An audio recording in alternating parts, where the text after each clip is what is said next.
Get it Good in. word, Gully. How you been, Now bro? that we live, the first thing I got to say to you, God damn, you look like the Abbott. Yo, yeah, that new joint, right? You feeling it? Yeah, I love it, man. I was actually shocked. I had to look into it and see what the fuck was going on because I didn't know how to feel about it at first. I just felt that Winter Warz was so flawless to begin with. I had to don't drink your juice while I can't remember the name of the soundtrack, but early 90s, mid 90s, classic joint. And I seen the video on World Star, and people don't really utilize World Star all like that no more. So Yeah, it was I know. probably meant for me to see it, but you 100% look like the Abbott. You look just like your brother, my nigga. Yeah, shout out to RZA, my big bro, you know, the Abbott, Bobby Digital. Wow. Oh shit, that's a classic joint right there, y'all. That's super classic right there. So you understand what type of company you in. A lot of ammo, a lot of ammunition on that album right there, G. Yeah, this is classic material. So that was the second album, 1998, the second Killer Army album, Dirty Weaponry. You know, we recorded that album in California, y'all. You know what I'm saying? It's my first time going to California. One of the first things I need you to do, I need you to introduce yourself, and we're gonna get off into it. Yeah. What up? Gully TV. Yeah. It's the guard right here, the General, Killer Army General, Night Prince, Killer Army in your galaxy, in your continent, in your city. Throw your grenades up, we get gritty. Yeah, real hip hop. My name is the Night Prince, the General, aka Madman, aka Iron Fingers. I grip the microphone, stab you with it. I appreciate having you, man. I really, this means a lot to me, man. I'm a hip hop purist. I did an interview prior with PR Terrorists, and I've been working with Shyheim for probably like 2-3 years now, and he often spoke about his relationship, which I think he might have even pointed out y'all house to me one day. It's a pleasure to have you here, man. But yeah, Shyheim, that's my bro. That's my brother from another mother right there, Shyheim, definitely. We started out, me and Shy go way back to like 87, 86. You know what I'm saying? Childhood friend. Pardon? Childhood friends. Childhood friend. That's my best friend. That's one of my best friends right there. Definitely. Okay. Definitely. So tell me what prompted you to do Winter Warz 2. Pardon, repeat that again. Say that again. I'm sorry. What exactly triggered you to do Winter Warz 2? How did we get to this? Yo, you know what? I was working on that joint for like, let me see, at least like 2.5 years, actually. About 2 to 3 years. Actually, that was a beat that I sent to, he was thinking about using it for the Griselda wu-tang album at one time. And I had it in the stash. I let RZA hear it. And he was like, okay, this is something that we definitely could do a collaboration with Griselda and wu-tang. You know what I'm saying? It was a project that I was working on. RZA had me in charge of the project and everything. So I was trying to get everybody together and make that happen or whatever. You know what I'm saying? And so, you know, a few things didn't work out. You know what I mean? It got prolonged a little bit. And I decided to keep the beat for myself, yo. You know what I'm saying? Right. And that's when I started reaching out to my killer bees. You know what I'm saying? It was the beat was a smash. It was a smash. I remember I think I posted on IG one time, and like the views and the comments is out the box. Like it was gone. Like, you know what I'm saying? It was through the roof. You know what I'm saying? Yeah. And I was like, yo, you know, this is one of them joints right here that I got to either hear some of the Klansmen on there or definitely the Killer Bees. You know what I'm saying? Right. And I decided to make it a posse joint. You know what I'm saying? And Killer Priest was the first one to give me a verse. No, actually Capadonna. Capadonna, Young Dirty Bastard was the first to get on that track up in Quad Studios. This is like 2 years ago, actually. And then Priest laid down his verse. And Shyheim was there that night at Quad Studio. Shyheim was there, but he wanted to write to it or whatever. You know what I'm saying? Yeah. So I let him take it home and meditate on it. And he wrote to it and killed it. Actually, a lot of Dark Man and me and Isla from Killer Army was the last 3 guys to lay our verses down on that joint. You know what I'm saying? And because Capadonna, Winter Warz 2 was on Ghostface Killah first album, but Capadonna, that song right there, Winter Warz, the original, that's Capadonna track, right? Let's be real. That was Capadonna track, right? Everybody knows it, yeah. He came in eating niggas up like Pac-Man. You know what I'm saying? He was eating dudes up like Pac-Man. And actually, that was Capadonna's second debut, actually. You understand? The first one was Ice Cream off Ice Raekwon Cream, Cuba right. Link's album. And then when Warz came, and that's when he really got to showcase his MC skills. You know what I'm saying? And yeah, and I remember, like I said, I remember a lot of dudes, even in the industry, was talking like, "Yo, who's that kid?" He called him Cappuccino or something. You know what I'm saying? Because that's Yeah. what he said, I think, in the rhyme or whatever. But Cappuccino the Great. exactly, Cappuccino the Great. exactly, Yeah. exactly. And a lot of dudes was talking about him, and from there, boom, they knew they had to make that the next artist from Wu-Tang Clan, of course, right? Right. And Kappa went through the roof. But yeah, I had to get Kappa on there. Definitely, he blessed me with that. And you know, and once the song was done, I was like, yo, we got to get a video for this. Got to get a video for this because it's been a very long time since you have seen, you know, any kind of Wu-Tang affiliates. I think at least 5 or 6 MCs on it. You may got 3 or 4 in the past couple of years, but to get 5 or 6 guys together is something that's like you know, it's kind of game changing at this time, in these Yeah. days and time, basically. You understand? Why So did it take so long for us to get this type of project, with a bunch of Wu guys together? I think a lot of dudes is just in the family, everybody kind of doing their own thing. You understand? Right. But we used to eat, sleep, shit together. You know what I'm saying? Like seriously, like up in because they had 36 chambers in Staten Island at the time. In the basement, like you know what I'm saying. This goes back to like sleeping on the fucking floor, yo. No furniture, niggas is doing music, yo. Eating Right. turkey burgers and frying fish. You know what I'm saying? And just that's what we lived for. That's all we did. That's what we lived for. You understand? And as time, just like anybody else, as time go on, things change a little bit. And brothers got families. Some brothers is doing acting. Some brothers is you know just doing different things, man. Some brothers got Yeah. their own clothing line. You know what I'm saying? It's just brothers just be doing different things nowadays, man. And it's like, but we still see each other and we still stay in contact constantly. You understand? Yeah. Just like anybody who's blood brothers in real life, you grow up, you guys kind of separate. You know what I'm saying? A little bit, but it's the love is there. You know what I'm saying? The bond is there, Right. but you guys got your own houses now. You understand? Got it. You got your own families now. So, you know, that's the same thing with some of the Wu-Tang brothers. It's the same thing. Like, everybody's just kind of doing their own thing, got their own thing going on. You understand? Right. So, just living different lives now. You understand? I think that's what took it so long, for something like this to happen, for us a symphony and a group joint venture.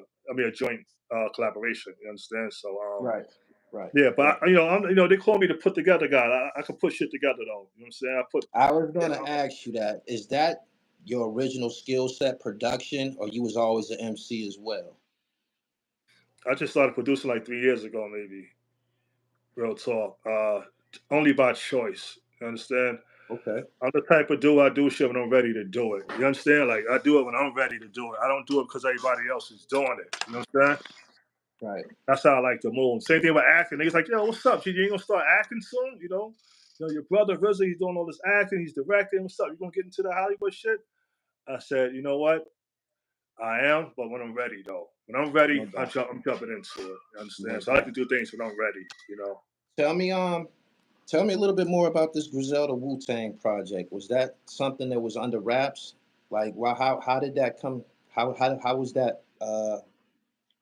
When did that come to the Yo, table? When did y'all decide that that was something that y'all wanted to do? yeah. One day, Riz called me up. He was like, yo, I think some of the Griselda brothers wanted to do something with the Wu-Tang brothers. You know what I'm saying? And at the time, it was going to go through E1 Records. You know what I'm saying? Okay. Over there, the former Koch or whatever.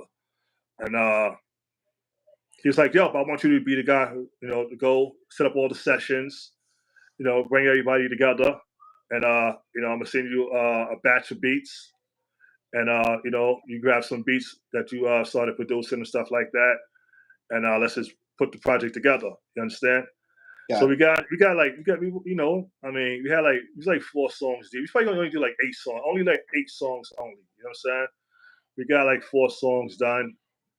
Something happened, right? And it had nothing to do with us. It had nothing to do with the artist. It had nothing to do with Wu-Tang or Griselda. Okay. It was more of the label. You understand? You know, I mean, you gotta think a project like that because Zelda's hot right now. Wu-Tang is hot forever, right? So you gotta think Yeah. you're talking big money now, right? You're Yeah. talking big money now. You know, Yeah. I mean, because Zelda, they making it ones. I mean, West Side getting his money. You know, Kwame getting his money. Benny getting his money. It's not Wu-Tang money, but they getting their money though. You understand? But you know, like I said, a project like that with both artists being hot and so relevant, like you need a nice budget for that, right? And Yeah. at the label at the time, they was holding out on the ones. That's what happened. You know what I'm saying? And you know, so Got it. of course, you know, cash rules everything around us, right? It don't rule us, but everything around, right? You know, Right. Right. everything else. And yeah, so we had to put the project on pause for a minute. You know, will we come back to it? I don't know. Whatever the avid person want to do, That we was my might come next back to it. question. What happened to the records? What happened to the records? Yeah. I don't know. Maybe Wizard might want to throw it on some soundtracks, or he might want to put it in the stash for a minute and continue. Maybe get back to the project later on in the future. You understand? Right. You know, a lot of joints from a lot of artists. You don't really, you know, they got a lot of stuff in the cut. You know what I mean? Like, you know, just waiting to release it. You know what I'm saying? A lot of material, and sometimes they don't talk about it. You know what I'm saying? Like they don't talk about it. You know, then all of a sudden they might have a project like they might have some songs or a project done for like 4 years, 3 years, Right. Right. and the world didn't hear it yet. And it'll come out. Some artists they front and be like, "Oh, I just did this last year, or I did it 6 months ago," but they've been sitting on it for a minute. You understand? Right. You know, I'm always the kind of guy who reveal things and you know tell the truth. You understand? So that's my MO. That's my style. So I like to keep. So You know, this record, this Winter Wars 2, this was in fact, y'all start working on this 2 years ago, you said? the song right here, when it was. Yeah. Yeah. About so I had it for like 2 years basically. Yeah, about 2 years and shit. Um, Okay. you know, we make music that's like it don't never die. Like you know what I'm saying? Like the sound can last for 5 to 10 years type of thing. You understand? Um, you know, like it always sounds new basically. Our shit always sound new. You understand? Like it never gets old and shit, B. Right. I mean, How is the general public receiving this record? I liked it. I fucked with it. I listened to it. I listened to it yo, twice they already. saying it's the best joint they heard from Wu-Tang, period. You know, we Wu-Tang affiliates. We Killer Bees. We the Wu-Tang Killer Bees. But a lot of dudes is like, yo, they want to hear the clan come like this. No disrespect to my big brothers, but niggas is like, yo, that shit, that's the kind of shit the clan need to be on. That's the kind of shit they need to be Right. coming with. Like, you know what I'm saying? You Right. know, from the beat to the MC, the energy in the rhymes on that song was crazy. The energy alone. From a lot of Dark Man to Capadonna, the Shyheim, you know what I'm saying? Yeah. Priest was a little Killer Priest gave me 2 verses for that song. You understand? You know, I was on a timeline with that, so I didn't use the other verse. And Shyheim gave me 2 verses for that joint. Yeah, so like you know what I'm saying? But yeah, I was kind of like I said, I was on a little timeline with that joint, so I had to hurry up and finish it up. So I felt Right. like you know I kept the fans waiting for too long as it is. So I was like, let me just get in there, get the shit mixed and mastered, and you know, and feed the people. You know. Right. Generally, when But the there's fans, you know, I mean, cut you off, but yeah, correct. yo, the response is fucking crazy, yo. I'm dead ass. Like it's been beautiful. It's been nice. You know, I'm the type of dude. I don't give a fuck if you like it or not, though. You know what I'm saying? You know, like I'm dead ass. Like you don't like it, you don't like it. I put my heart and soul to whatever I do. You know what I'm saying? But I try not to fail the people. I try not to fail the fans. Definitely, I know what kind of sound they want Right. and what they expect from my family. You understand? So I just try to keep that torch alive, pretty much. You know. Right. When generally when there's something going on with Killer Army, when we hear that name, we kind of expect to see PR terrorists, and he was visibly left out of this project. Can you explain? You saw PR Taylor's being missing? Yeah. Yeah. Shout out to Don Pacino, PR terrorist. But yo, PR, get off that bullshit, B. He gotta get off the bullshit, B. That's it. As simple as that, B. You know what I'm saying? Like, you know, I'm the general, B. Like I taught him how to rhyme. You know what I'm saying? Like I put Killer Army together. You understand? Like, but the Killer Army, all the 5 members are generals. You understand? Right. They're not soldiers no more. You understand? So I have to respect everybody's opinion also. You understand? But at the same time, let's just, we just got to do it, man. We just got to do it. As far as PR terrorists, you got to snap out of it. Stop thinking you a man of the group, man. It's simple as that. I'm not talking bad about my brother or nothing. I'm just speaking facts. You understand? Nah, it's something that needed to be addressed. I mean, whenever y'all pop out, people be probably expecting to see him based on that. I think it was the Dirty Weaponry video. That's something that always stands out in regards to Killer Army. And when I didn't see him, and I seen you and you thought the Full Metal, was it the Full Metal Jackets album? The last album we dropped? Dirty Weaponry. Video, the video when y'all was doing the obstacle course. Oh yeah, the shootout. Okay. Right. What about it? So yeah, when I didn't see him, I knew that I was gonna have to ask you that question. I knew the fans wanted to know, so that's why. Why wasn't on the joint, or why wasn't he on this record? You said he ain't playing his cards right now. But what I was saying was, whenever Killer Army is mentioned, there's certain members of the group who people generally expect to see, and he's one of them. Of course. Right. So that's why I asked you that. How's Killer Sin doing? Killer Sin is all right, man. He's doing his bid right now. Hopefully he'll be home soon. I'm trying to figure out another way. Maybe I can talk to somebody to get him out early. I know me and the other group of brothers are trying to do that. You understand? Right. So we're gonna see what happens with that. You know what I'm saying? But shout out to Killer Sin, hold your head. I love you. You know what I'm saying? One of the dopest MCs ever. Not just in Wu-Tang, just period in the whole industry. You understand? Right. A real smart brother and a real dude right there. You understand? No doubt. And a genius, like I say, he's a genius too. Not just rhyming, just his personality, his character, everything. He's just a good dude all around. You know what I'm saying? So shout out to Killer Sin. He's doing okay though, man. I go see him soon as shit. You know what I mean? Go see the brother soon as shit. But Killer Sin, hold your head. I love you. Briefly, can you give us some history on the group Killer Army? How you formulated that? How it was put together? Yeah, man. Killer Army goes way back to I knew Don Pacino since I was 11 years old, also, right? So I knew him at Shyheim first, and then I met Don Pacino in Staten Island, of course. Living in Stapleton, and we was just kids, just running through the neighborhood, riding skateboards and things of that nature. You know what I mean? Hanging out in the projects sometimes. We lived on the side block down the street from Stapleton Projects. You know what I'm saying? I lived in Stapleton Projects also, but at this time I was living in Stapleton Projects. You know what I'm saying? I was living on Targee Street in Stapleton, like a couple blocks down. Anyway, me and Don Pacino just started out as just kids running through the neighborhood. You understand? I was rhyming at the time. I've been rhyming since I was 10. Like I said, me and Shyheim been rhyming since we was fucking 9 years old. You understand? Shyheim how you be 8 years old.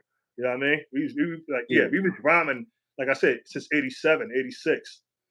I said it, because back then, I tell people all the time, back then it wasn't a lot of it wasn't no kid rappers. You understand? You couldn't find a kid rapper, at least not on Staten Island in 1988. I ain't know no kids that was rhyming. You know what I'm saying? Like we would literally go around, because back then a lot of dudes was battling, but these are adults battling. You know what I'm saying? We was kids battling adults. Like, you know what I'm saying? Could you imagine a 12-year-old, rhyming with somebody that's like 18 or 19? Like, you know what I mean? Like, you know what I'm saying? Yeah. Or 20 or whatever, you know what I'm saying? So like, but I was rhyming at the time, and I met Don Pacino. And he seen that I was rhyming at the time. I said, hey, you can do this too, of course, right? And I showed him how to write a few rhymes or whatever. And from there on, he latched on and he started rhyming also. You understand? And of course, I learned from RZA, Jizza, No Dirty Bastard, right? Because that's my family, my brother, and my 2 cousins. So I used to go in the house. I go in the house sometimes. It'd be in the evening or late night, around maybe like not too late, around 9 o'clock. Of course, I had a curfew. But I would go in there, but sometimes me and Don Pacino would be hanging out late. And we'll walk in the house, and you walk in the living room where RZA had his studio at the time, right? Of course, you know, and you'll see Old Dirty Bastard, Jizza, and RZA putting songs together. You know what I'm saying?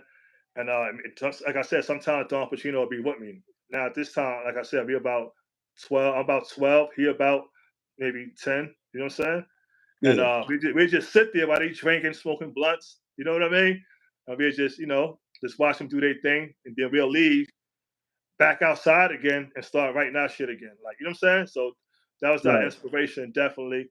And also a lot of other artists from the 80s, of course, like Rakim, BDP, Mitchy Slick, Rick, and all that, Kane, Big Daddy Kane, all that. You know what I mean? So, but yeah, so that's how I met Don Pacino. You know, like I said, we was just kids in the neighborhood riding skateboards, just hanging out, chasing girls, playing hide and seek, chasing the shorties and all that. And we became friends, you know what I'm saying? And then I moved to Ohio, maybe like 2 years later. This was like 1989, 1990. And that's when I met Shogun Assassin, Kinetic 9, Beretta 9. And Islord is from Staten Island, though, of course. He ended up moving to Ohio also, which is very funny. And it's like, that's kind of crazy because he was in a small town in Ohio and we met up. He's from Park Hill. I'm from Stapleton. I'm from Stapleton and Park Hill, but he's just from Park Hill. And, I met up Islord in Ohio also. And, at first we had a group called, I ain't gonna name the group that we had at first, man. I'm too embarrassed. All right. The name is Ghostface Killer used to stay cracking jokes on my group name, okay? But we kids at the time. We like now at this age, at this time like 13 and 14. You understand? About to turn 15. And we had a funny ass name, okay? And I said, so one day I was like, yo, we're not the fucking I'm not gonna say the name, man. But I'm like, we're not so and so anymore, all right? One day I just woke up. I was like, yo, you know what the fuck we are now? We the Killer Army, man. That's what the fuck we are. We the Killer Army. At the time, we was in a lot of street wars. We was in some street wars, right? We was growing up, teenage shit. High school, one side of town fighting the other side of town type shit, right? And growing up, under the wu-tang umbrella, we love martial art films. You understand? And that's where I got the name Killer Army from. Killer Army is another karate flick, just like Wu-Tang and Shaolin, just like Master Killer and Ghostface Killer.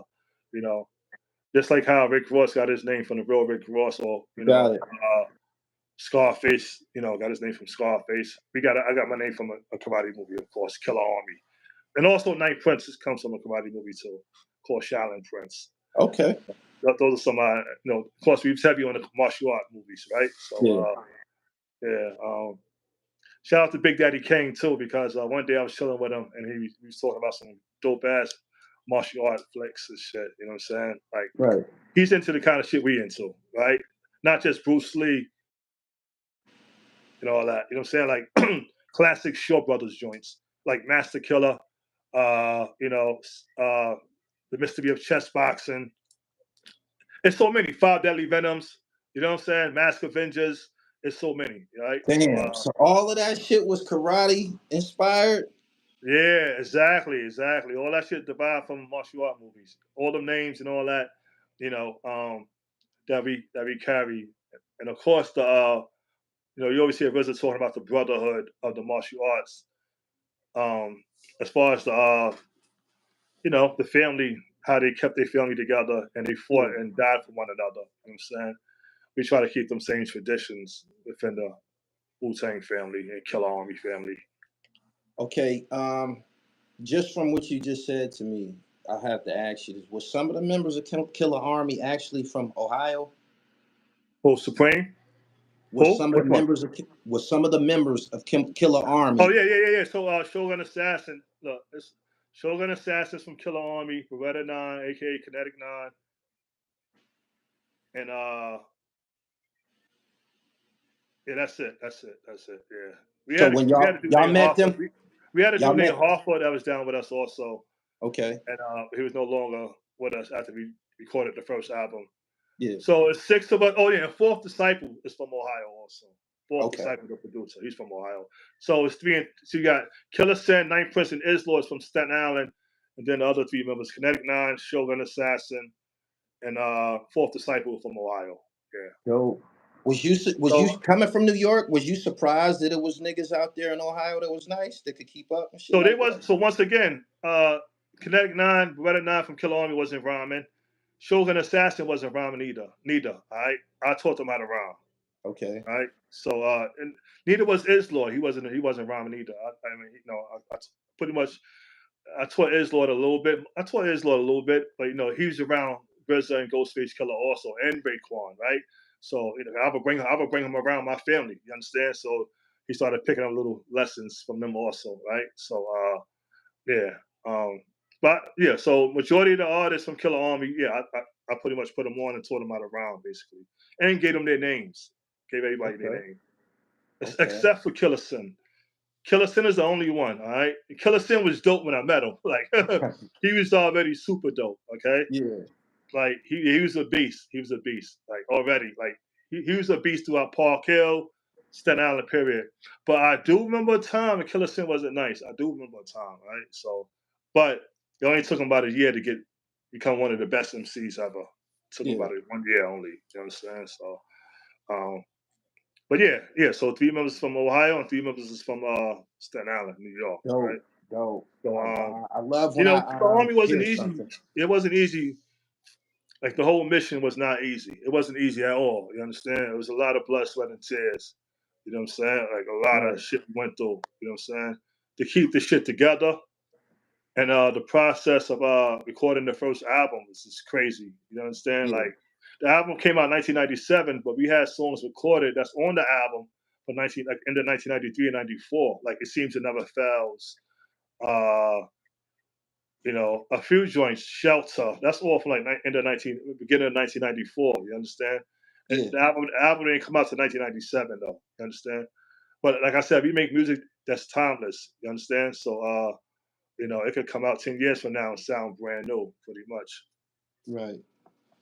So a lot of this production on this album right here, I see it was by Fourth Disciple. Yes. Fourth Disciple was the original producer for Killer Army. Okay. The first album, Solomon Quiet Wars, he produced the whole album. And Dirty Reverie, he produced at least 8 songs from that album. About 8 songs from that album. At the time, DJ Mathematics, a lot of Mathematics was coming up as a producer, and he was getting kind of nice. Yeah. And because he used to try to give us beats all the time, we didn't want to take him because he was still in training. You understand? And but by the time 1998 came, yeah, Mathematics was ready. So when we started Dirty Reverie album in California and LA, Mathematics was the first producer there, actually. And Fourth Disciple, I'm gonna keep it real. He was dragging his feet. He was dragging his feet pretty much, right? And we're like, fuck it. We got Math here.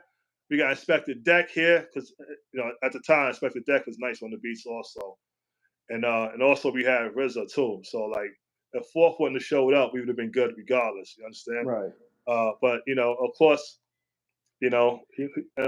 Fourth Disciple is one of the best producers out there and the dopest. All right, but sometimes he can move like a turtle. You understand? Right. And but when he showed up, that's it. Like it was, like lights out. Like that dude gets busy. You understand? He gets super busy and shit. So and also Dirty Reverie, man, that shit was an interesting recording. At the time, I'm gonna keep it real with you. Like, I feel like I got some dope lyrics on that album and some of my best lyrics. Yeah. But I ain't gonna lie, at that time I was going through a lot myself. You understand? And at that time, I decided to let Killer Army step up and be generals at that time and take over, like whatever ideas they had. Like, you know what? Since at least 90% of the first album was my idea, right? And I pretty much taught them so much that by the time the second album came, I was like, I ain't got to do shit really. I'm gonna let y'all just go in and take over now. And that's why you hear like someone like Don Pacino on most of the songs. You understand? See, Don Pacino is one of my best friends also, right? So and not to take nothing from him, but like sometimes the student can become just as good as the teacher, and that's what he became. You understand? And So like that's why he's on majority of the songs. You understand? He was he's hungry. actually on that. He was like, "Yo, fuck that. Let's get it in." Like, you know what I'm saying? Right. And he was going in. Everybody was hungry, but Don P was the hungriest. I mean, I like to say that is his album. That's Don Pacino album right there. You understand? Yeah, I was gonna say that he did 2 verses on the Shootout. Whose decision was that? That's because you wasn't around. Nobody's. That's a funny story actually, because I was supposed to come actually at that slot right there when he comes again. Yeah. But my brother Divine, I don't know, man. Like that day right there, that night, I felt like, my brother Divine fucked me up that night. That's what happened. We was talking, having some conversations. He just threw me all off, right? He's my older brother, of course, right? And he threw me all off. So I was like, yo, whatever. Don P went in, did his thing. You know, it was whatever. I didn't know. Look, I didn't know we was gonna make that a single. You understand? It sounded like just another album cut. That's what it was to me. I put on the next joint. Yeah. That was dope. Put on the next one now, right? And come to find out later on, I guess we took a couple more listens once the album was done. And we was like, yo, this got to be a single right here. I agree with it. It was so dope. I said, it's got to be a single right here. You know what I'm saying? But if I didn't want it to be a single, it wouldn't have been no single. You understand? Like it wouldn't have been no Shootout single. You see what I'm saying? Yeah. You know, that's just me dealing with equality and sharing everything with my brothers. Like I wasn't trying to be. I mean, like even though Killer Army is my group, you understand? Yeah. But I wasn't trying to be like, oh, this is all me. Like I'm calling all the shots, whatever. You see what I'm saying? See what I'm saying? I was playing fair. You understand? And that's what I did. I played fair, and I let brothers shine. That's what I did. Man. What's the name of the first album, and why is this one so much more high profile? Actually, the first album sold more copies than this album right here. For real? Right? Yeah. Okay. But this album right here, I think because at the time when we released this album, this is the second one, our sophomore album, like BT was playing the commercial a lot, right?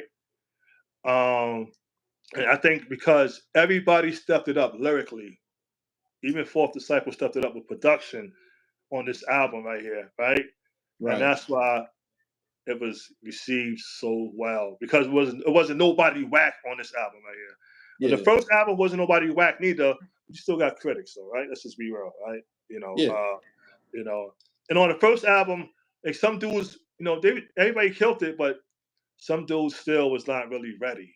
I'm gonna be honest, some dudes was not ready on the first album, but they still killed it. You understand? It was definitely above average, regardless of what. You understand?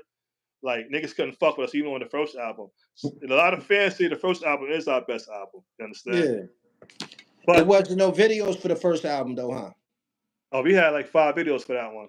Oh yeah? Yeah. You know what? BET was shitting on us so hard, yo. They were shitting on us. First of all, they said the name couldn't be Killer Army. Like it's too hard, right? Yeah. So you see when they first started playing our video, which is Wu Renegades, you know what they was putting up there? KA. Yeah. Wow. Took away our name, put KA on that motherfucker. All right? Yeah. And then after a while, because the single sold like fucking like 200,000 copies, right? And this is without radio play, right? Yeah. This is without radio play. BT gave us a couple of spins on Wu Renegades. That was our second single. Our first single was Wake the Fuck Up, right? Wake Up, right? I remember that, yeah. And they didn't play that. They was not playing that shit. Wake the fuck up or get broke the fuck up. We had that shit curses muted out. But they wasn't trying to play that shit, yo. You know what I'm saying? Right. They kind of did us like how even Onyx got, but you know what? Onyx had throw your guns in the air and buff up like you don't care, right? But Onyx did change their hook up. They changed it up. I think the original version, they had curses on there, I believe. You understand? Mm-hmm. You know what it is? By the time we started coming out with our music, the hip hop game was changing. It was becoming more commercial. You mean like Biggie, yeah, Notorious B.I.G. and Diddy and them brothers. I was gonna say that. They changed it. They changed. Hold on. So you saying that the shiny suit era kind of affected the Killer No, this Army. is a little before the shiny suit ever came. Actually, you understand? Okay. This is before that actually. Cause that came around '98, I believe, '97. Yeah. You gotta think Killer Army first album came out in 1997, but we've been dropping singles since '95. You understand? Like, you know what I mean? Like, we've been dropping Right. singles since '95, but the first album came out in '97, right? Because back then you would drop like 4 or 5 singles before the album came out. You understand? Yeah. You know what I mean? Or you might have 1 or 2 singles or 1 single. I seen dudes like that shit rock for like a whole year. 1 single. You understand? Yeah. Before they even drop another single. So back then it was a little different how they did things. But like I said, times was changing drastically as far as music. You understand? As far as the sound. Like by the time we came out, we should have came out in 94, 93. You understand? Yeah, when Black Moon was running shit. Mobb Right. Deep first came out. You Yeah. understand? Like we was Yeah. hold on, we was trying to come out, but of course we had to wait in line, right? Like RZA was like, Yeah. nah, not yet, not yet, not yet. You understand? But we was trying to come out. Actually, our first single was going to be "It Seems It Never Fails" for me and Lord. Because if you listen to the beat, you know, and we had that song before Mobb Deep had Shook Ones. You understand? Because the original Shook Ones didn't sound like that. You understand? Yeah, the original Shook Ones didn't sound like that. I remember I first heard it. RZA played it for me. I guess Steve Rifkin from Loud Records gave him to say, check out these dudes named Mobb Deep. You understand? Right. And so we checked it out. And you know, of course it was dope, right? But it wasn't. They'll tell you themselves. Having Fights admit to himself that the first Shook Ones was just okay. You understand? He remixed that shit with the new beat, I believe, and you know, and that the rest is history. You understand? But we had a song "It Seems It Never Fails," which kind of sounds a little similar. I don't know if it was the guitar or something that was on it. But at the time when they came with Shook Ones Part 2, we was like, yo, that's 1994. We was like, yo, we need to drop "It Seems It Never Fails" right now. Just me and Islor, just drop that shit. That shit is a banger too. You understand? Right. This is 1994. You understand? We was ready to come out. But like I said, we had to wait a little longer, right? Was But y'all on Loud? Was y'all on Loud too in '94? Was y'all indie? was we what? Was y'all independent or y'all was on Loud?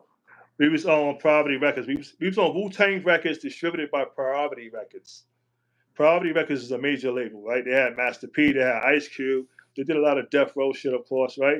They had Easy E Records, Ruthless. Priority Records is like Def Jam on the West Coast. You understand? Right. That's Priority Records. But yeah, we should have came out about 94, 95. You know what I'm saying? Because after 95, the game started changing. It was becoming more and more commercial. Even a lot of your hardcore artists was making When you say radio commercial, songs. hold on. When you say commercial, what you mean by that? Radio songs. Okay. Like trying to cater to the radio. Got it. To a wider audience. Got it. Right? That's what I'm talking about, right? All right. Pretty much party music. Party music. Yes. It did. And we thought our music was party music, but it ain't that kind of party music. No, I'm still like, no, because listen. A lot of people tend to forget this. Like, yo, in the 80s, yo, if you play Ain't No Half Step and like, like I Get Raw, that shit, no, listen, man, that shit played in the clubs, nigga. It played in the clubs. That was party music. Like, you can't tell me the South Bronx, the South. That shit was in the clubs, nigga. Like, that's a hardcore drink. You see what I'm saying? That's that not the niggas is dancing to it in the club. That it was that dope. It's party music. You see what I'm saying? Yeah. It's party music. Only because niggas turned it into party. It was that hot that niggas wanted the boogie off of it. Like, nah, yeah, I agree with you to a degree, right? But what I'm saying, by the time our era came around, this Killer Army, we the last Armageddon. Prepare yourself now for the 6 man. No, that's not party music. No. What you mean? It's a hook that everybody can sing. What you talking about? Like, you see what I'm saying? Yeah. No, it's not girl friendly. You see what I'm saying? That's what the game changed into. We had to cater to the girls. We just wanted to be ourselves and still get the ladies. Yeah. You know we wouldn't have accepted no ballads from y'all, nothing like that. We wouldn't accept that type of music from y'all. I think y'all had already created a palette, a taste. We had already got a taste, and we probably wanted to stay right there. We wouldn't have. No. That's what I'm trying to tell you. By the time '96 came, it started changing, yo. Like, seriously, like, you know what I'm saying? So I remember Ghostface complaining a lot Like, you know, they wasn't playing Iron Man enough. You understand? The game was just changing. You know, Nas came out If I Ruled the World. It was it was a dope joint, right? But it had a little, it's a dope joint. It had the Houdini joint, right? I think was it Friends? It was Friends, right? It was No, Friends. yeah, Yeah, it's it was Friends, right? Friends. Yeah, You know, I'm just saying people had to cater to the radio a lot more, basically, is what I'm saying. got it. You know what I'm saying? Yeah, like, you know, and that's time, like I said, Vickie and Diddy and a few other artists definitely was running the airwaves. And but Wu-Tang was running the airwaves too, right? But we know the history, man. Everybody know the history, man. I mean, by that time, Black Moon wasn't even getting played on the radio no more. You Nah, see what that I'm was saying? no. You see what I'm Yeah, saying? Like, yeah, you know, Onyx dropped their last joint around that time. Like, you know what I'm saying? Even then, they didn't. Onyx used to be in rotation. Slam, dun, yeah, dun, dun. That used to be on a written rotation on yeah, radio. You understand? By yeah, the time they came with The Last Days and all that shit, they did the second album, which I love that fucking album. That shit was banging. yeah. You know, only the mix show DJs was playing it. See what I'm saying? For sure. Like, Yeah. the game was changing. It was changing. You Right. understand? Right. But now I remember giving somebody from Hot 97 who's the program director our first single, which is Camouflage Ninjas and Wake the Fuck Up, right? Now I'm a little older, I'm a little smarter. I'm thinking like, what the fuck we was thinking about? Like, she's the program director of Hot 97, right? Why the fuck would we give her a song called Wake the Fuck Up, right? I'm I just saying. heard. We should have been like, we should have been like, yo, we got other hard joints. Let's give us something a little more different, but still be ourselves. You understand? Yeah. You know, but we didn't give a fuck. We didn't. They're like, this is the joint right here, yo. Play this joint right here. Like, you know what I'm saying? Yeah. This is the joint. You know what I'm saying? And but if I could redo it again, it would the first single probably it wouldn't have been Wake the if it was gonna be if it was gonna be Wake the Fuck Up, that wouldn't have been a hook. You see what I'm saying? And the hook Yeah. had been a little more it could have been still Wake Up, but it'd been like the hook would have been a little more different. Got Right? it. It's you know, I'm a little more smarter and wiser now. Not that I want to cater to radio, but you still have to be it could be hard still, but still a little radio friendly. Meaning like, Yeah. you know, like you don't want to scare certain listeners, right? Did this program director have a reputation? Because she's been mentioned on this Tracy, show yeah, before. Tracy. I think her name was Tracy or Stacy. Tracy. But you know what she said, Tracy? She did say she liked the song. And that was it, right? Yeah. That's what we heard. She liked the song. But we that was it, right? That was Yeah. it. But what's she gonna put in rotation?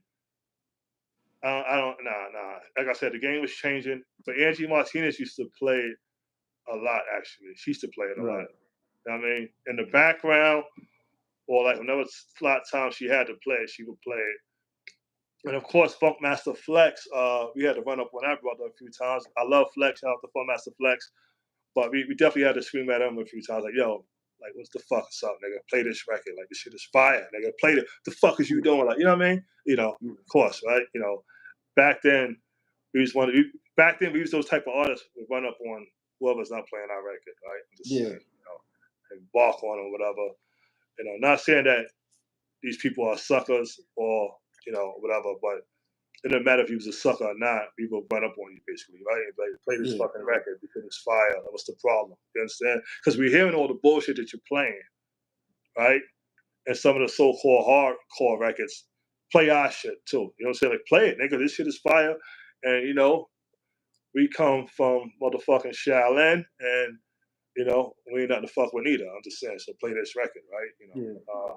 But back then, around that time, the game was changing to a level to where people was getting paid also to play records. You know what I'm saying? Payola And was real. That was a real thing. I believe so. I believe so, definitely. You know what I'm saying? Because there's no way in the world you're gonna play a record 10 times a day and nobody's really feeling it. You understand?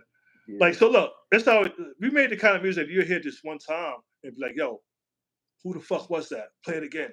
Yeah. Right? Versus a lot of other artists, you gotta play like 30 times, 50 times before you even like the record. See what I'm saying? Right. You know, yeah, Asha is more like love at first sight. As soon as you seen it, you loved it. Like, you wanted to hear it. You understand? Like, you know, instead of dating the chick, you gotta grow on. You gotta, you know what I mean? You gotta grow. You gotta grow on her. She gotta grow on you. You know, I'm just saying. You know what I'm saying? So what happened to the group? Because after this Dirty Weaponry album, it was like this, and then the Roomba came, and Wait, I hold thought on. that, huh? Wait, hold on. Nah, G. You know, you gotta do a little more research. After Dirty Weaponry, we became with Fear, Love, and War. That album, which is dropped in 2001, September 11th, right? We came with that album, Fear, Love, and Yeah, War. And that album at the time, but so after Dirty Weaponry, we was on Property Records, and then we switched labels to Loud Records. You understand? And I remember somebody at Loud Records telling us, is one of the top guys there, telling us, listen, don't drop this album yet. Just wait, chill out. Do not drop Fear, Love, and War yet. Just chill out, relax. right, All right. right? Let's just keep dropping singles. You know? We felt like the album was ready. You understand? We felt like it was ready. You understand? And we was ready to go. Right? Of course, back then we had the ball in our corner, in our hand pretty much. We do what the fuck we wanted to do. You understand? And so we decided to drop the album. And you know, and that album to me is just as good as Dirty Weaponry and Fear, Love, and War. Right? It came out. All our albums hit the Billboard top 40 always. Yeah, We always charted. You understand? Without no airplay, without no any video play or anything. You understand? We just always charted, and it did good numbers the first week. You understand? yeah. But Fear, Love, and War was the album that didn't sell as much as Dirty Weaponry or Silent Weapons for Quiet Wars. You understand? Yeah. But now, hold on. Now, Fear, Love, and War. Now, he's talking about, now we in our prime now. Like, ain't nobody can fuck with Killer Army now. Like, seriously. Like, you know what I'm saying? Like, everybody's in a fucking prime now. I'm talking about lyrics, beats, you know, the way we look, everything. Like, we using our fucking prime. You understand? Like, it's time to go now. We Right. should have came with another album. You understand? After that, right? But around this time, like the Wu-Tang family, the tree, I ain't gonna say no, because you know, like I said, the game was changing, and you know, my family tree was also changing. You understand? It was changing as far Right. as like the way we was thinking now as a team, and you know, everything else that was going on in our circle. You understand? Things Right. was changing. You know what I'm saying? And also, Loud Records, they went from RCA to Sony. Yeah, to Sony. And you know, as RZA would say, that wasn't a good move. You understand?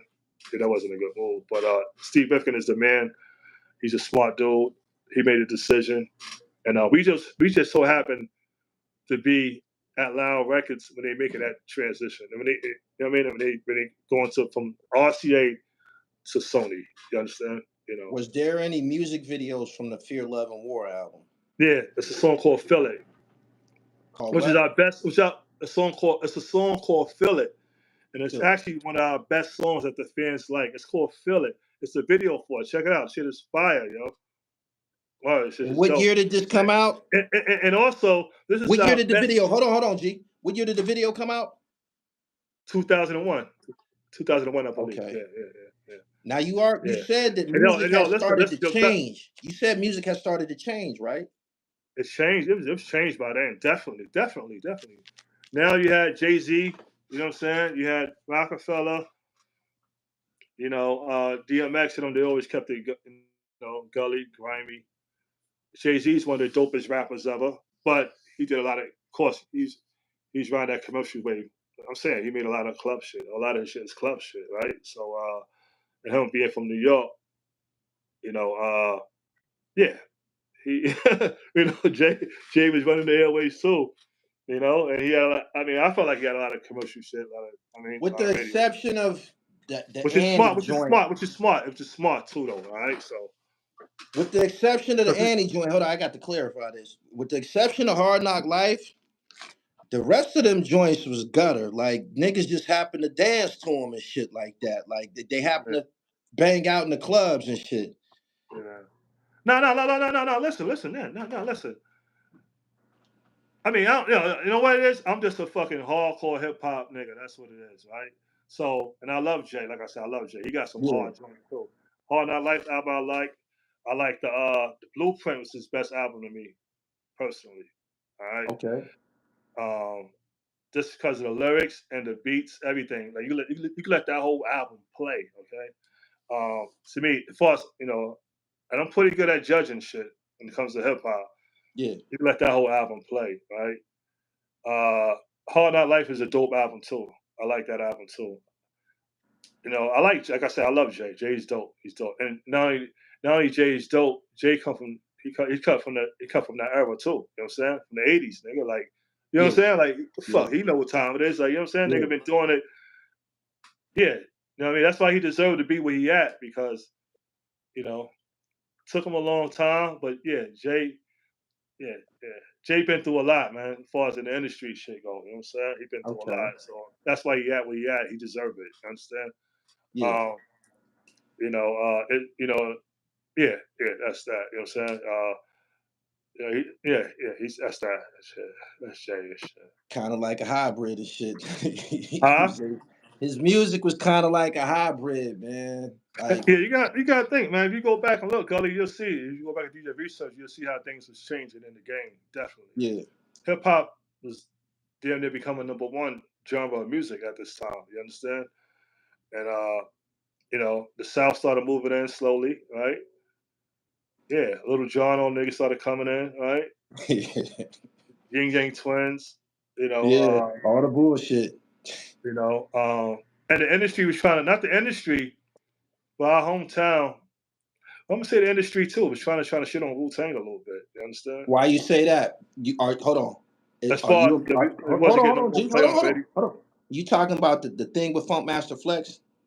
Well, that's the spark of it, right? Trying to blackball, right? Right. You know, trying to wipe us out and spread the word, like, don't play Wu-Tang, right? Yeah. Did it work a little bit? It didn't really work, but it kind of worked. You understand? You understand? You know, I mean, it couldn't destroy, because Wu-Tang is forever. That's why Wu-Tang is relevant to this day, because you can't destroy something that's pure and raw, and I never noticed it. something that's meant to be. I never noticed it. I didn't find this out until like maybe like the last couple of years. It was online, and I'm like, I didn't know that they was kicked off. That y'all was kicked off of Hot 97 or some shit like that. I didn't Yeah. even know that. I How didn't old are you? notice it. Huh? How old are you? I'm 47. Okay. Where you from? Where you from originally? I'm from Pennsylvania. Pennsylvania. Okay. Yeah, I'm from Pennsylvania. I didn't notice it. In my opinion, it didn't affect Wu-Tang. Like it didn't. Yeah. No. Listen, it didn't affect, because they still were selling fucking 500,000 their first week. No, after the first couple of albums. I'm saying, this is why Wu-Tang is the best, because no radio play, no video. I mean, it got a little bit of video play at the time. 106 and Park started moving. You got to think, right? Yes. 106 and Park started coming in, right? And Rap City was slowly dying off. Like, you understand? It wasn't no more MTV Raps and all that. You understand? Right. The game Yeah. has changed. Like, but Wu-Tang was still able to sell 400,000 or 500,000 copies their first week still. Right? Hold on. Now Jay's running. I'm saying, listen, man, the top rappers is running the game, right? They're running the game from Jay-Z to maybe a few guys on the West Coast. X. X is running the game. At least X kept it Gully, of course, right? Yeah. I'm saying he did. You know what I mean? He did. You know, but Wu-Tang was still able to compete with the numbers. I'm saying, with their numbers. You understand? Yeah. And without no play, these niggas X and J's on the radio all fucking day. All day. Yeah. You know what I'm saying? Not just them, a few other people too, whatever. But Wu-Tang numbers were still able to match theirs when it came out the first week. You know? Yeah. That's something that a lot of I artists think can't. personally, I know Hot 97 is a big deal in New York City, but It was at the time. the Yeah, shit that we seen in the Source and Double XL, that's what we was gonna support. Yeah. That's Okay. what you know what I'm saying? So yeah, I didn't even notice that it was a problem with him or Hot Yeah, I mean, 97. I wouldn't just blame some of I wouldn't just blame some of Hot. I wouldn't just blame it all on Hot 97. Like Wu-Tang, like I said, my brothers, they was changing a lot too. You understand? Not on no commercial shit or nothing, but like, so like they wasn't under. Yeah, I think from 1998, 99, they wasn't under RZA's umbrella no more. My brother decided to let everybody go and do their own thing. You understand? So that's why you hear a lot of their albums. I don't disrespect, but a lot of the albums, like it's not a Cuba Links again. It's not a Tikal again. It's not a Return to the 36 Chambers again. You understand? Like it started changing. It started I was behind him. right? I noticed. It's kind of like Big Daddy Kane and Biz Markie and leaving Marley Marl. You understand? Right. It's kind of similar to that a little bit, right? Because if you think of Biz Markie first, his best album is what Biz is going off. Marley Marl produced the album. Big Daddy Kane. It's a Big Daddy. I think it was a Big Daddy thing. No. Yeah, Big Daddy Kane First one first was a album. Big Daddy thing. The Big Daddy thing. Yeah. No. Was it? Yeah, I might have been. I don't know how I forgot that. He's one of my favorite artists. But I'm just saying, like, you know what I mean? You can see, like, when some, G-Rap also, when he left Marley Marl, Road to the Bitches, that was the first classic album. And when he started leaving Marley Marl, the music wasn't the same no more, like the albums, you know what I mean? But Big Daddy Kane's second album was his biggest seller, and Marley Marl only produced like maybe 2 or 3 joints on that album. Understand? Right. But I'm saying, so it happens sometimes with a lot of artists when they leave their foundation, they could go downhill. You know what I'm saying? No doubt. Some artists, I'm saying, right? It's just some artists. Because Yeah. Outkast might have left Dungeon Family, they kept going up. You see what I'm saying? So some, most artists they go down though, but some artists keep going. You understand? Yeah. And so I'm just saying, not just Hot 97, it's just the whole, different trend. It's just something that Wu-Tang was going through on the inner side and outer side. Is what I'm saying. Inside and outside. Right. You understand? But Wu-Tang lasted longer than the Hot 97. Definitely. Definitely. Because man, nobody want to listen. I love shout out to everybody over there at Hot 97, but ain't nobody really listening no more. Really, you understand? And people are still listening to Wu-Tang, selling out concerts 20,000. Right? I'm just saying. Forever. With Nas Wu-Tang by forever. himself. Yeah. Wu-Tang is forever. Yeah. I'm trying to make Killer Army forever, but okay. We'll see what happens. Now let's talk about that. When can we expect, or has it ever been discussed that there will be another Killer Army project? This is what they're saying down in the comments. People like, what up? Yeah, I ain't even pay attention. Peace to everybody out there that's tuning in right now to Ninth Prince and Gully TV. What up? Peace. The last album was Full Metal Jackets, which I produced. That came out in 2020. Don Pacino wasn't a part of it. I wanted him to be a part of it. I guess he got a little too stubborn. This is my thing, right? When we first started doing the albums, it wasn't about money. We just went and did it. Okay. Yeah. Soon when dudes start talking about money, it throws everything off.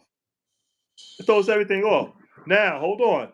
When we did it, when it wasn't about money, dudes didn't have kids, and we didn't have kids and families and shit like that. Right? You get older, things change. You got a family to take care of. You got a kid to send off to college, shit like that, right? Yeah. But it still shouldn't be the root on why we're doing this. No, hell no. You see what I'm saying? Like it can't be the only. It has to be the main goal, but it's not. Like, you know what I'm saying? Like, it shouldn't be like the if there's no money involved, I'm not doing it. I think that's what's wrong with the music today.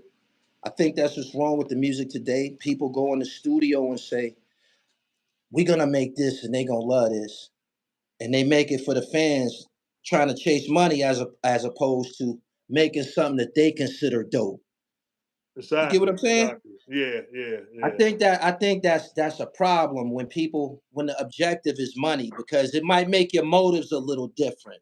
You know what I'm saying? When you go into recording and shit like that, as opposed to making an album that you feel is dope. Like when people start making albums for the fans, like they gonna like this.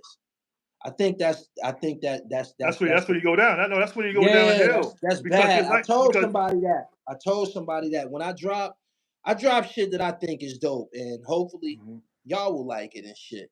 But I don't consider people when I'm creating this shit. And I think that once money becomes the motive, people package the art a little different, and it don't work out. It just don't. No, that's real right there. Because the reason why they loved you from the get-go is because you was yourself. You see what I'm saying? Bingo. You was yourself. As soon as you start trying to switch up, listen, if you want to switch up, still be yourself is what I'm saying, all right? And if you want to switch up to a broader audience, just be yourself still. You could turn up a few notches. That's fine. You know what I'm saying? Yeah. But you definitely got to pay attention to that. You understand? That's where most artists go wrong at. You understand? Right. But back to Killer Army, you know, like I said, we made our best music when we didn't have no money. You see what I'm saying? And that's how I feel personally. You know what I'm saying? And we started making money. See, the thing about Killer Army is that, yo, listen, I try to tell the brothers, like, listen, we going to get the money. Don't worry. We got to go in and just do this shit. Do the music first, man. Right. You understand? Right. See, the brothers got spoiled, you know, and I'm not talking about my Killer Army brothers like in a bad way. I'm just saying, I'm just keeping it real. You know what I'm saying? They got spoiled because I was able to go to RZA and be like, yo, what's up? What's good? The album is done. And he'll give us a budget. Or, hold on. Now, the first Killer Army I was telling about the Quiet Wars, we had no budget, B. Majority of that album, we recorded ourselves we put our money together from being in the streets or whatever, and we built a studio, right? And we started just recording our music. Yeah. You understand? By the time we got halfway done, because the first album got like 16 songs on it. By the time we got halfway done with it, we was able to, we proved ourselves as artists. Because, you know, in Wu-Tang, you got to prove yourself. Niggas just ain't putting you on. Like, a lot of people may think that Ninth Prince got on because Business is his brother, right? Yeah. Fuck no. Like, you know what I'm saying? Like, those just fucking younger brothers, you got to think, right? We didn't kill armies, the younger brothers, you know what I'm saying? They got the older Wu-Tang clansmen, they got us by like 10 years. So when they 20, we 10 years old. When they 30, we 20. You understand? Like, so that's a big difference right there. You understand? But it was not easy getting on. Like, we made a lot of songs that niggas said it was whack. Like, you can't put that out. That shit is whack. I need to go back to the lab and work harder at it. You understand? Right. Step your fucking lyrics up, nigga. Like, step your presence up. Like, you know what I'm saying? It wasn't no just, yo, oh, this is our feeling. This is our younger brother. We gonna put them on. Nah, nigga. If you was looking corny, niggas wasn't putting you on. Yeah, nah, fuck that. Y'all can't fuck up the legacy. No. No. He froze. I hope he unfreeze, man. Think something is going on with his Wi-Fi, man. We got Ninth Prince in the building. Damn. I don't know. Let me see. Hopefully he could tap back in. Let me see. Boom, boom, boom.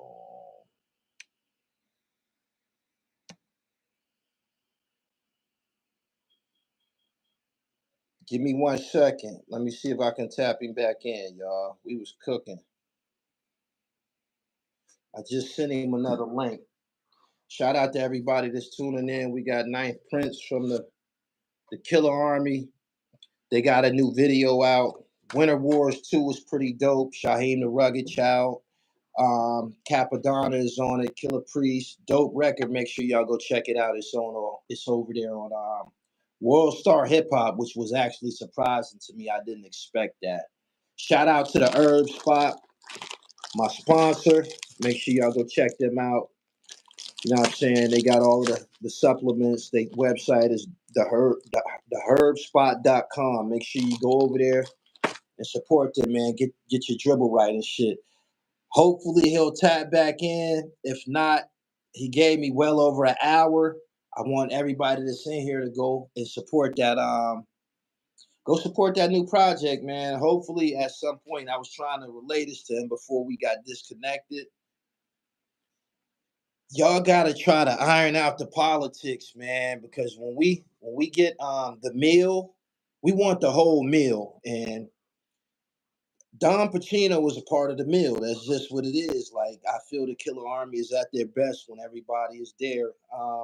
Even though Killer Sin is incarcerated, there's something missing when Don Pacino isn't a part of the project. That's my personal opinion.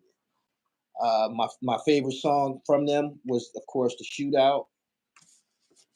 And I still got an original. And y'all know this is really real. That's Ninth Prince right there and shit. And he looks a lot like his brother. He actually talks like him. Reminds me a lot like him. He definitely is alike.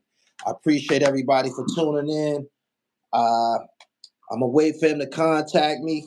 If he does and he feel that he has something else to say, because he didn't get to give up no drop or tell anybody where we can find more of the music at. So I'm probably gonna pull him up on Instagram. So make sure you follow me on Instagram at @IamGullyTV_. Y'all got it.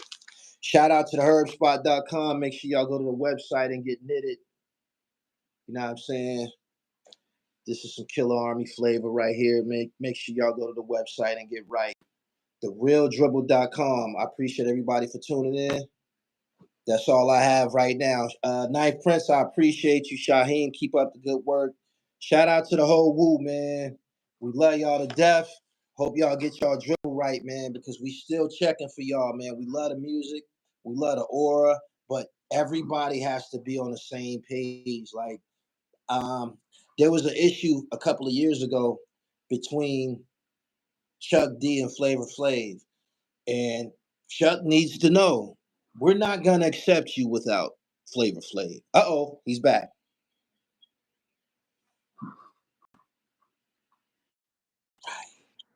Right. Yo, yeah, my phone died. Parse up. The phone died. All right. I held it down while you was gone, man. And yeah, we was going in and shit. We was going in. The phone died and shit, yo. Okay, so again, I was telling them why you was gone. When we get a meal, you know what I'm saying? When we get a meal, we want all of the entrees. We want the full course. Yeah, we want the full course. Don Pacino he's a part of the entree. Like, we was introduced to y'all together, and in order for this thing to work, even though Killer Sin is incarcerated, we need everybody present. When you said that there was a project came out in 2020, and the last one, Full Metal Jackets, man, and the shit is fire too, yo. Right. I got everybody on. I got who I got on there? I got Dead Prez on there. I got El Camino for Gazelda is on there. Okay. El Camino. Who else? Master Ace. Planet Asia, Razzcast, of course, my people's. Who else? You said you had Planet Asia and Razzcast on there. Yeah, they on there also. They on there too. I fuck with both of them.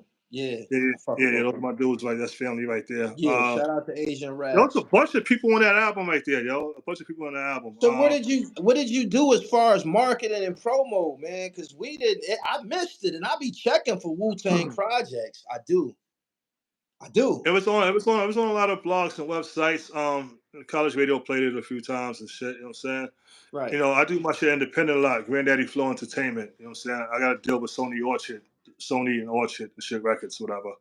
Okay. You know, but I ain't gonna lie. It was one of those quiet bombs. It's one of those quiet bombs. Quiet bomb.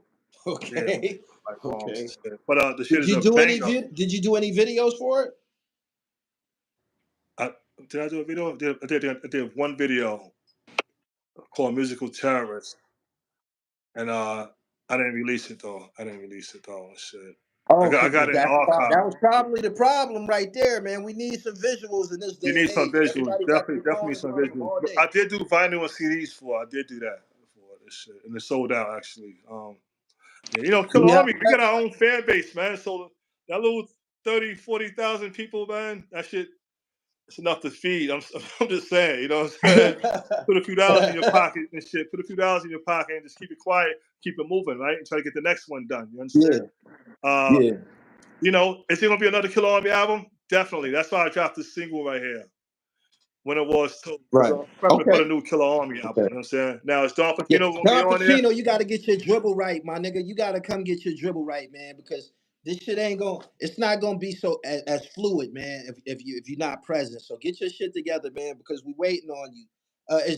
Do you have a website? KillerArmy.com. KillerArmy.com, yo. KillerArmy.com. Get all your merchandise from it. You know, pretty much anything you want. Check out the latest music that we got on there also. You know, I'm not too tech savvy. I'm gonna be honest with you. You know what I'm saying? Yeah. Like, you know, I wear glasses, you know, but you know, I'm not too tech savvy. I'm not a nerd. I don't be on there. You know, even I know that's where all the money's at. You know, but I try to get people to do it for me. You understand? We need visuals, man. Bless us with a visual, man. That'll keep us in tune. Because again, niggas on their phone all day on Instagram, TikTok, and YouTube. We'll miss it if we don't get a visual. I'm doing the best I can to keep Killer Army alive. You understand? No, like it's just me. You understand? Yeah. But you know, before I know we're gonna jet out soon. But I'm gonna say this: you know, back to before the phone hung up, like I said, the brothers got spoiled. You understand? Because I was able to get a budget for like 250 to 350, $500,000, right? After the first album, you understand? Yeah. So they got used to us going in the studio with $100,000 budget just to record, right? Yeah. Right? They got used to that shit. So now I'm like, yo, listen, like, you know, RZA let our hand go. RZA and Devon let our hand go. Like we could do our own thing. We independent, fam. Like, you know what I mean? Like, this is the way to go now. You understand? Right. Right. We don't need nobody to put us in a fucking studio. We get in there ourselves, knock the project out, and then when it's done, I could go to somebody and say, hey, the album is done. Give us such and such money, all right? Right. And now we all break bread. We walk away happy. You know what I mean? Bring the money back home to your families. You want to trick on a bitch, trick on a bitch. You want to buy a jewelry, do whatever you want to do. But I'm going to get the money. But the project got to get done first, though. Right. The project has got to get done first. You understand? Yeah. And I don't think they get it. They don't get it, yo. Like, they don't get it. You know what I'm saying? So, because we know how to, it's Kinetic 9 from Beretta 9 produced too. Don Pacino, all these niggas, like I said, we masters at this point, right? Right. You know, so I'm like, we could do it ourselves. We could do the shit ourselves. You know what I'm saying? But I got some people talking to Don Pacino, you know, right now. Actually, we had a few shows. Me and Don Pacino had some shows together that was coming up recently in Cali. Yeah. And I don't know. I think he didn't like the numbers or something. The numbers, the money, whatever situation. So you know, but everybody was like, "Yo, listen, it's bigger than the money, Dom." Like, if people see Knife Prince and Dom Chino together again, like you know, we setting trails again. Like, you know what I mean? Like, you know, if people say, "Oh shit, them niggas are working together again." Like, yo, this is something that this is what we wanted. This is what we need, right? I'm just saying, in their minds at least, right? And you know, because of that, they're gonna want to go and support the new Killer Army album. Yeah. You know what I mean? Oh, no doubt. So, but I don't know. Like I said, once again, I don't know what's wrong with this dude, man. Shout He out to better Don bring P. his ass back to the Shout out to Don table, P. man. I love you. What the fuck is wrong with this dude? I don't know. Like, you know what I'm saying? And then I got other people in my circle, you know, that's talking like, yo, listen, I talked to Don today. Yo, he's with it. You know, he just wants money. Like, you know, like right now. He's like, bugging, you know, man. He tripping, like, man. dude, like, yo, you know what I'm saying? It's like, it fucks me up a little bit because, like, you know, I want to make the fans happy also, you know, but I'm also like, yo, me tell you the truth, Knife Prince is like, yo, fuck it, yo, like, you know, like, I build a new Killer Army, or like, you know, Killer Priest is Killer Army right now. A lot of Darkman's Killer Army. Shyheim is Killer Army right now. You understand? Yeah. Like, you know what I mean? All of them guys, I respect them guys. I love Shyheim, man. Y'all got to get that shit together, man. Y'all got to get that starting. Y'all got to get that starting. Yeah, I know. So we'll see what happens. You know, it's the beginning of the year. Still just turned March. I mean, the first quarter. It's end of the first. About to hit the end of the first quarter. You understand? So we'll see what happens. I think we're gonna get a Killer Army album this year with everybody. I hope so, man. I'm about at least 80% sure we are. 80% sure. We need which is a lot actually. And this is a good time to do it, man, because you got the social media shit, man. It's popping. You said you got vinyls available and shit like that. Come through, man. Yeah, we got merchandise too, man. We got everything we need. Like, it's no reason why you can't get Killer Army on tour right now. There's no reason why we shouldn't be touring right now. You understand? And the real hip hop is coming back to a full circle right now. You understand? Definitely. And we should be at the forefront of that. You understand? And you know, I'm waiting on my brothers, man. Until then, you're gonna get more fucking Killer B, Killer Army posse joints. You know what I'm saying? No doubt. And you know, which is fire anyway. You know what I'm saying? But here's the thing, also, Gully. I never said Killer Army is just 6 guys. Okay, Killer Army it's 100 of us actually. It's an army. Yes, Killer Army. So every day, if you go to the Army, you go to the Navy, they always recruiting new soldiers. You understand? You know what I mean? So it's not just 6 guys in Killer Army. It just seemed like that because it was the first 6 guys on the first 3 albums. You understand? Yeah. But it's other guys. It's always going to be recruits. Is what I'm saying. Like Holocaust on the second album, he was kind of like a recruit. You understand? Like, you know, he was down with the Black Knights, but he was a recruit though. You see what I'm saying? Right. Not just him. Superb on the 3rd Killer Army album. That was another recruit. he comes from Ghostface Killer camp. You You talking about understand? Rest in Lord peace. Superb Rest from in peace Far to Rock? Superb. You know what I'm Yeah. saying? I'm just saying, like, the Army is always recruiting. The Army and the Navy is always recruiting, right? So Right. to all the fans out there, like, it don't stop at Don Pacino or fucking or or Kinetic 9, whoever you think. You know what I'm saying? This is an army right here, man. You know what I'm saying? And I'm always gonna stay recruiting. That's why on the first single I recruited my brothers, Killer Priest, Shyheim, Lot of Dark, Made Young Dirty Bastard, my cousin. You know what I'm saying? Like in Capadonna, right? So yeah, man, it's no, you know what I mean? Like, it's no such thing, man. The army is ongoing recruiting, man, and it's forever. All right. Yeah. So, some in the army, some dudes get killed. Some dudes leave the army. It happens every day. Okay. Yeah. So just like in movies, you watch Star Wars. It's not fucking Harrison Ford in every fucking in the new Star Wars. All right, that's the old Star Wars. You know what I'm saying? He might make an appearance, maybe. You understand? Right. James Bond. It ain't always Sean Connery. You got Pierce Brosnan sometimes. You understand? I'm But we serious. Like, you know what I'm saying? we want Roger Moore. You know what I'm Roger saying? Moore, the Yeah, first we fucking want James Bond. and that's what when it comes to Killer Army, we need the Roger Moore and shit. You know what I'm saying? The original. Yo, listen. All Yeah, right. man. Now, Some yo, people listen. prefer Sean I Connery, don't but get it. I'm a Roger Moore guy and shit. You know what I'm Yeah, saying? yeah. Hell yeah. Me too. I mean, I like him more. I like Sean Connery and Roger Moore, actually. Yeah. But the next James Bond might be black. I'm hearing. You understand? So, he might be Yeah. black. Yeah. You know what I mean? Yep. But listen, there's a lot in the works, man. With Killer Army, Killer Bees, and a few other things. You understand? It's a lot in the works. So, like, this is the Killer Army single with the featuring wu-tang Killer Bees. Just the beginning. Just the beginning. What I'm about to bring into existence. You understand? So y'all just get ready for that shit, man. You know what I mean? I got one final question. Yeah, When y'all were mentioned on Drink Champs, where were you at? The what? The Drink Champs incident. There was an incident that you know what I'm Of talking course it about? was. Of course. Yeah, of course. Okay, where you was at when that happened, and how did that rub you? Oh, you know something I don't know? Somebody told you something? I'm just saying. I don't know. You got to tell me. I know that because when it happened, Shyheim went off, Killer Priest went off, and Don Pacino went off. Them niggas was pissed. They was online like, so I'm just what's Shout up? out to Noriega and DJ FNN, I believe his name is. Yeah, EFN, DJ I FN. believe. Yeah. Shout out to Drink Champs and them brothers.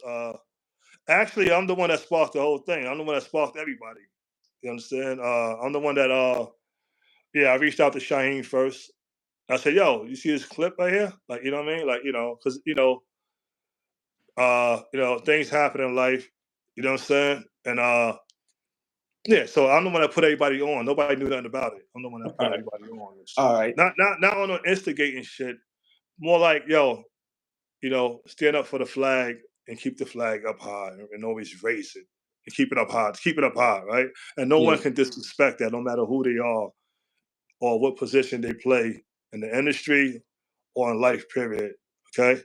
You cannot disrespect the brand or the flag like that, right? And things happen. Nobody made a mistake. When people drink, right? You gotta forget the microphone is on, so you gotta be careful. You understand? Right.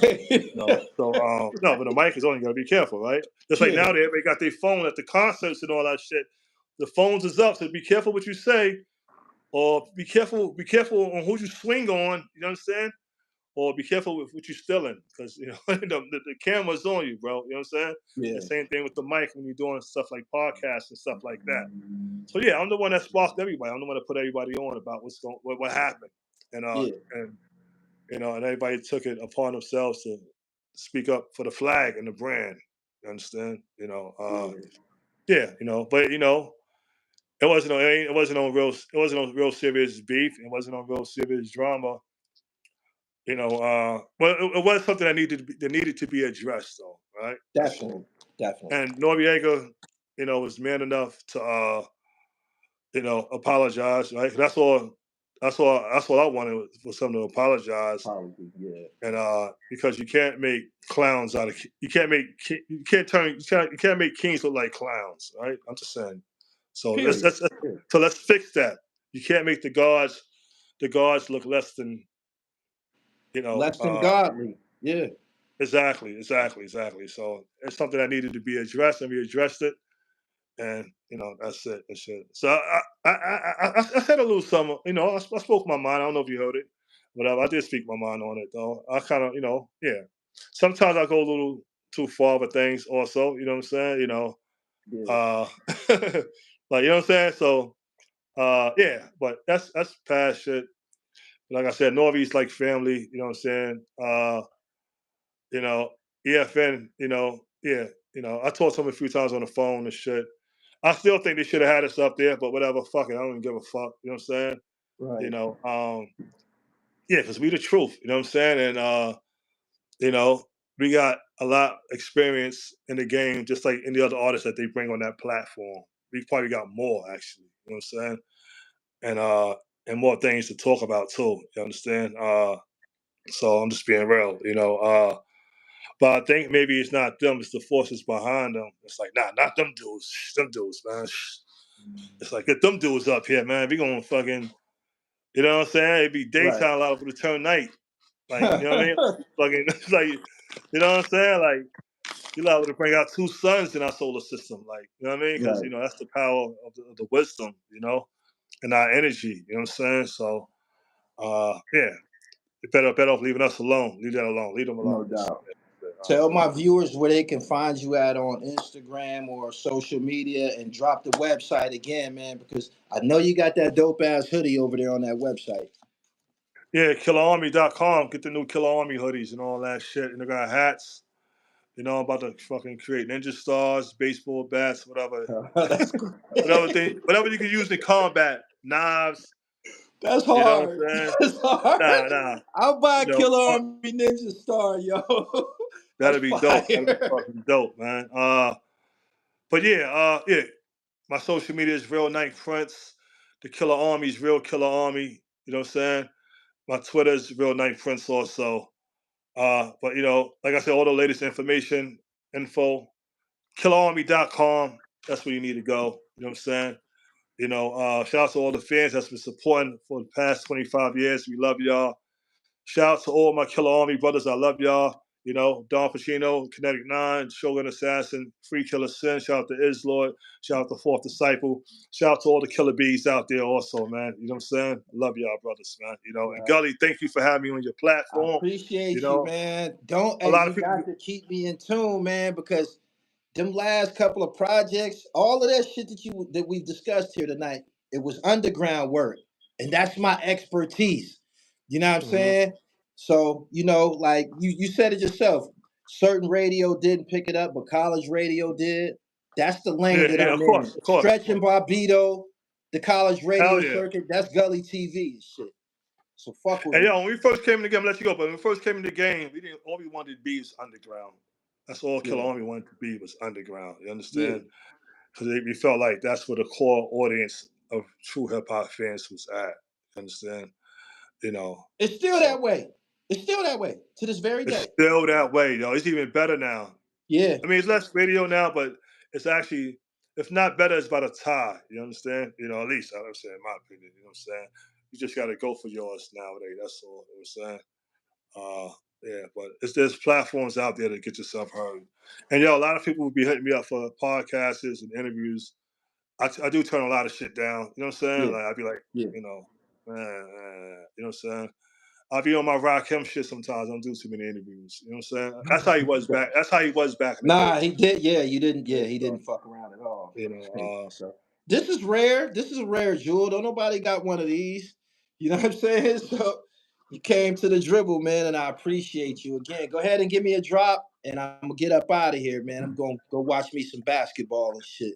no doubt. Yo, what up, world? Hip hop world. It's the guard right here, the most craziest, flamboyant mastermind, the Ninth Prince, General Killer Army. All right, just checking out, tuning in to my motherfucking brother from another mother, Gully TV. All right, one love, y'all. Peace. Peace. All right. Gucci. Yeah.